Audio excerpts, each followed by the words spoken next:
Not again. We'll tell you about the bizarre yet chilling find in Brooklyn that has police scratching their heads. First, the chill is back. Now rain and snow on the way. The details in your forecast. And New York Live is here with the deets on Korean cuisine in a spot you would least expect it. This is News 4 Now for March 8th. I'm Kay Ingram. Now, for the second time in less than a week, there's been a disturbing discovery in Brooklyn. Body parts found again. Police say what appears to be a human leg was found in Cypress Hills on Jamaica Avenue near Vermont Street.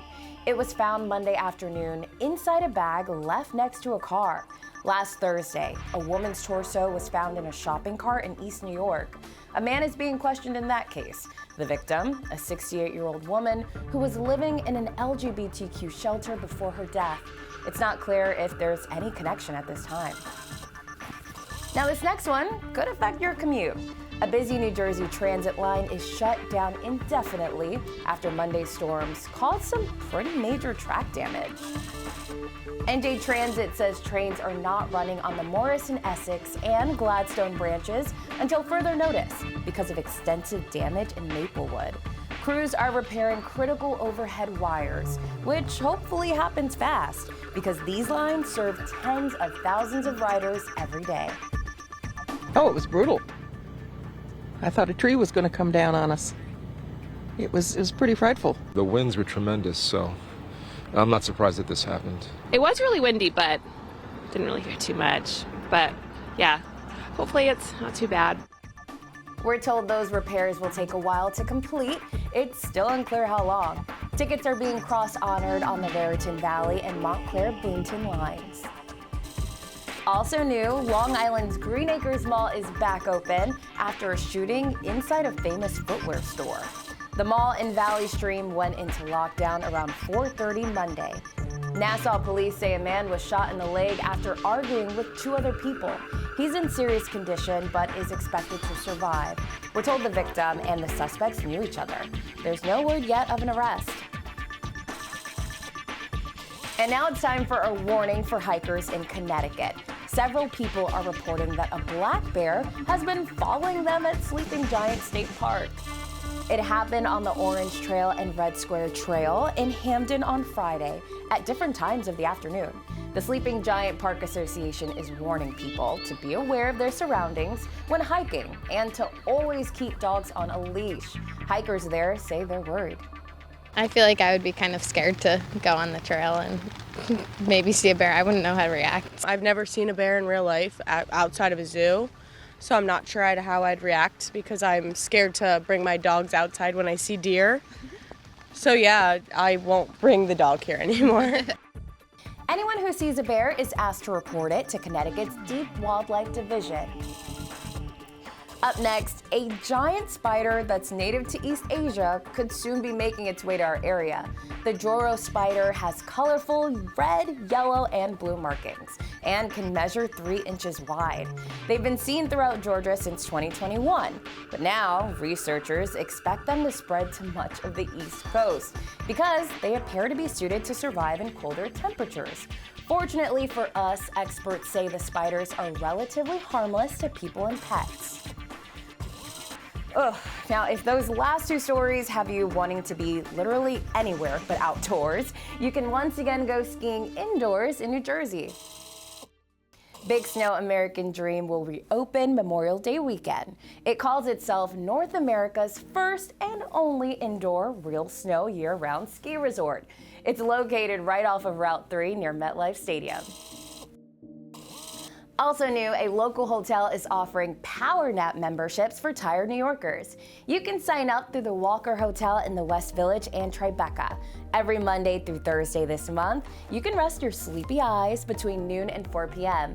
You'll also have access to the hotel's fitness facilities, a sleep mask, tea, and CBD gummies for a relaxing experience. Members can sign up for 4 sessions at $199. Non-members will be charged $75 per nap. Whew, I think I need a nap myself. Daniel Radcliffe will once again tread the boards on a Manhattan stage. Next season, he'll play Charlie in an off-Broadway revival of Stephen Sondheim's Merrily We Roll Along.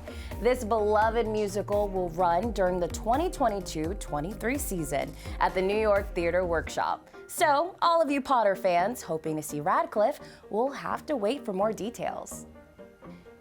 Pamela Anderson is headed to Broadway, making her debut in Chicago. The Baywatch alum will take on the lead role of Roxy Hart. Anderson will start razzle-dazzling audiences on April 12th and will play an 8-week limited engagement. I'm Storm Team 4 meteorologist Rafael Miranda. Well, we're keeping it cool as we head into the evening hours. Not quite as breezy as it was during the day, so these temperatures are going to be on the cool side, but not too uncomfortable. Dropping down to the low 40s, partly cloudy skies, should have a nice sunset. And then the clouds start to build as we head towards midnight. We should stay dry until then. After midnight, though, we're tracking our next storm, and that's going to bring a mix of rain and snow into your Wednesday morning. Hour by hour, quiet and cool around 8:30, and there come the clouds. And by tomorrow morning for that commute, we are tracking some snow showers breaking out, especially north of New York City. Notice the temperatures generally above freezing, especially from Westchester County south. We're seeing temperatures well into the 30s, lots of melting expected there. But north in the Hudson Valley, where we have a cold night ahead, we could have a couple of inches of snow building up, especially on the cold surfaces. I do expect the roads to remain mainly wet. Now, we've discovered a restaurant that is basically hidden inside a car dealership and serves a very special kind of Korean food. New York Live pays a visit. Here in the heart of meatpacking is a car showroom known as the Genesis House. But upstairs is a hidden restaurant serving up Korean royal cuisine. Let's go check it out. Chef Andy Choi, thanks for having us in to the Genesis House restaurant. From what I understand, this restaurant is actually curated by a famous restaurant in Korea. Correct. Unjum is a Seoul-based restaurant with a Michelin star. They are tasked to preserve Korean tradition and heritage throughout food, textile, and architecture. So what does that mean? So Chef Cho is actually designated a protector of Korean tradition and heritage. Oh. And so we are studying and producing food from the Chosun dynasty. The food we have on the menu is not your classic Korean cuisine. A lot of people have the preconceived notion that Korean is very punch you in the mouth sort of flavors. Like Korean barbecue, kimchi, Correct. that kind of thing. A lot of smoke. So first we'll start with our seafood salad. This was actually from a noble family, the Choi family. Choi. Oh, your family? Not my personal family. But they would invite guests over, and pine nut was a very luxurious ingredient, and they're by the sea. And so they would take different seafood that was in season and then pair it with this very luxurious pine nut sauce. Beef was traditionally reserved for royalty in the Chosun dynasty, and it was towards the later half of that dynasty that beef was made more available to everyday people. Chef's kiss. Traditionally, in our tasting menu format, we'll enjoy the rice after. The rice is very clean in flavor and it's based off of temple cuisine. So the tofu is made in-house. We make our own soy milk, and then we blend that soy milk with a touch of pine nut. What you're seeing is the daikon radish sprouts that we preserve in season, and then we rehydrate and cook, and then season it with a little bit of kanjang, perilla oil, sesame, and a little bit of scallion and garlic. I think I could eat this whole bowl. This is like comfort foodie to me. It is. Oh, it's so good. Chef Andy, thank you so much. This has been an absolutely incredible experience. And if you want to find out more information, head to their website. Cheers. Now, this is a story that will hit a chord with any dog owner. A Brooklyn woman says a delivery worker didn't leave her apartment building empty-handed after dropping off food. The devastated tenant says that worker walked out with her dog. Here's News 4's Anjali Hemphill with her story.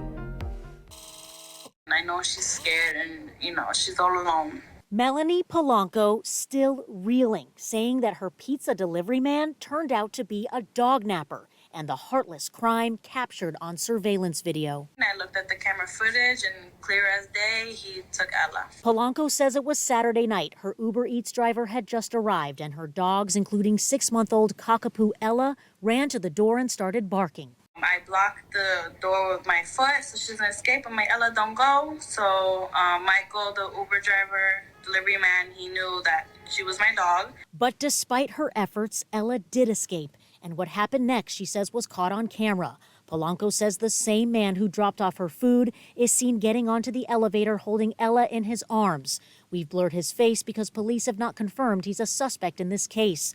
Polanco says he then walks out the front door of her Brooklyn building and leaves. You see him carrying Ella in her orange dress, putting her into his, looks like a black SUV in the passenger side, and then he goes around to the driver's side and drives off. Polanco still in disbelief over what she watched. Uber Eats says they've removed the driver's access to the platform while they review the case, and police are also investigating. But so far, no sign of Ella. We don't sleep here. I haven't eaten. I took off from work. I stopped my life. I'm like, I'm not leaving Brooklyn. I'm not leaving this apartment until I get my baby Ella back.